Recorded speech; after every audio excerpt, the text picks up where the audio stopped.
What's going on, all you Boruto fans? Unpredictable 60 here, bringing you guys the next review in Boruto. Today we're going to be talking about episode 6, and it was pretty interesting. We actually finally got to see a good bit of fighting going on between Shino. We haven't yet to see what he's really capable of, and even in this episode, we really don't see too much of his skill. We just kind of see his power being thrown around kind of just recklessly, and it's not really in his control, so we don't get to see much of what Shino can really do. We just get to see a small sample of what he's capable of, in my opinion. So of course we don't, of course he's pissed because his students Boruto, Shikadaya, and Mizuki have pissed him off because he's been trying so hard to get things to work out in his way, in his favor. He's been trying to get things to just go the way they should, and just trying to get everybody to get along and to actually just listen to him as a teacher. And Boruto and Shikadaya and Mizuki are his targets. He believes that they are the main people who are causing the problem, and Mizuki just got there.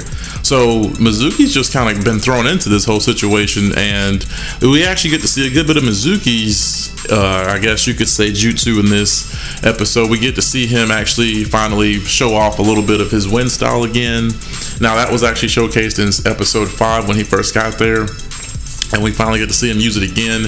And we also finally get to see him actually stretch his limbs out. Now I know he has some type of, I don't want to really call it expansion jutsu, it's more just of extension, sort of like what Piccolo from Dragon Ball Z can do. He's just able to extend his body parts, his body limbs, his arms. I'm not really too sure about his legs at all, but I know his arms can be extended, and he used that quite a bit in this episode, and it actually worked out in his favor. And we also got to see him use lightning style, which was very interesting as well. That was pretty cool that he got to use that, and he did it very clever. He actually did it to Shino underwater when Shino was trying to use his bugs under there. He used the power of electricity to electrify Shino and his bugs, and managed to secure that demon or whatever it is, whatever this darkness stuff is. He got it expelled out of Shino's body, and we now don't know where it went, because we know it'll be back. Now what I found so interesting about this episode is the fact that Mizuki is, I don't really know, he's still a mystery to me. I really can't piece him out just yet, and it's just like he's so willing to kill somebody, and it's like apparently he didn't know that he couldn't just knock a person out. And he actually mentioned that when he was underwater. He was like, I didn't know if you could take a person out this way. And I think Boruto is going to be a good example for him to follow. He's going to realize that Boruto is someone good for him, and he's not going to, we don't know what Mizuki's up to. At least I don't know what Mizuki's up to, because as I can tell, I feel like Mizuki is just trying to see what Boruto is capable of to end up using him later on for something.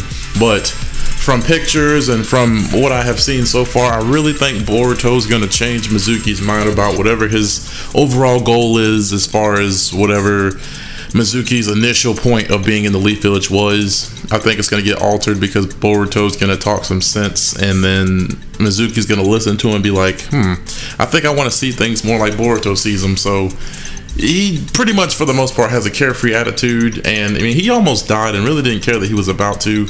And then Boruto kind of ran down, or swam down to him and saved him. But that wasn't even enough, because Boruto wasn't fully recovered. He swam down to him, grabbed him, and tried to swim back up, but just wasn't able to. I think his body just pretty much gave out. And Shino managed to come to, get himself up, and then realize that if he didn't save those kids, they were going to die. And it would have been his fault, because he got them in that situation just like they got him, pissed off to the point to where he wanted to kill them. But of course his mind was taken over, his psyche was taken over, so he wasn't able to fully control his actions or even remember really what went on. So that being said, Shino did have to jump in and save them. He also used his own summoning, which is another interesting thing. Like I said, we get to see mostly Shino's abilities, and we got to see what he's capable of.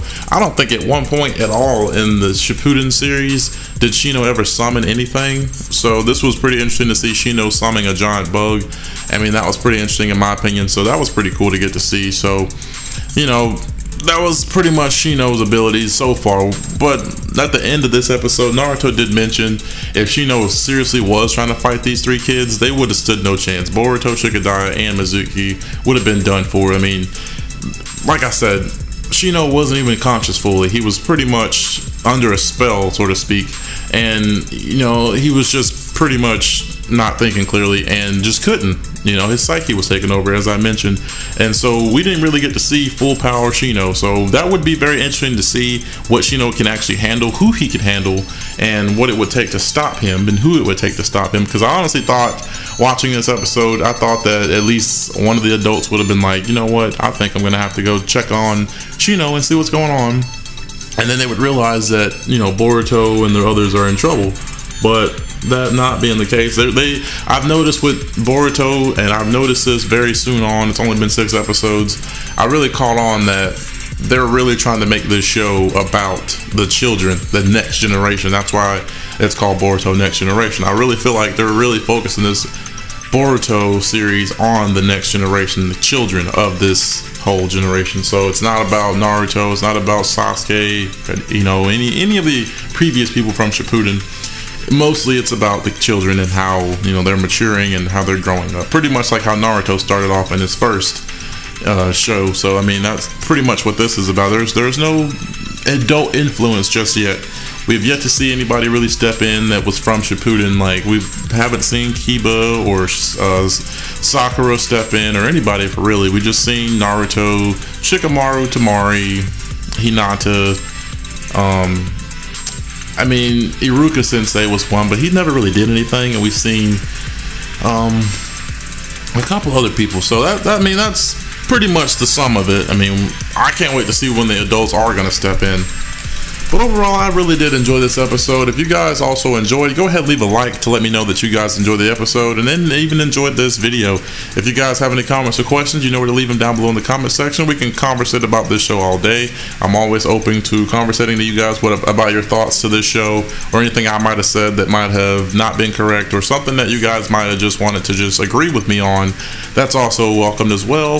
If you guys would like to go ahead and click the bell symbol so you get notified about all the latest Boruto videos, that would be greatly appreciated, so that you guys can keep up with everything. And if you haven't subscribed, go ahead and do so. And also, if you guys would like to, I guess, just really talk to me, that's also, like I said, welcome. But until next time, guys, this has been your broadcast. Unpredictable is out.